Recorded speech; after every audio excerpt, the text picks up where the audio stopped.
Shu yerdan tugatgandik, shu yerdan davom etamiz. Dekretdagi 11-kun. Bu qiz nima qilyapti deb o'zini o'qqa-cho'qqa uradi deb hayron bo'lmanglar. To'yimizga 4 yil bo'ldi. Remontlarimiz ham ancha eskirib qoldi. Xo'jayinim ham ko'p aytadi, o'zingiz charchatib qo'ymang, qilmay qo'ya qoling. O'zim vaqtim bo'lganda qilib beraman deydi.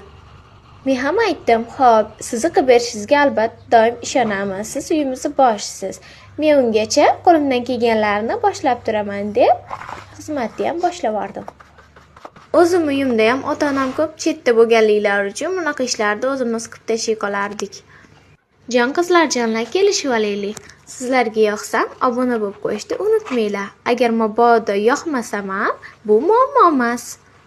Behijolat aytaveringlar, manzilimni beraman, kelib o'zinglar to'g'rilab ketasizlar. Men esa ikkita boladan oshnib, erimga yoqsam, uydagilarning mehrini topsam, shuni o'zi yetarli.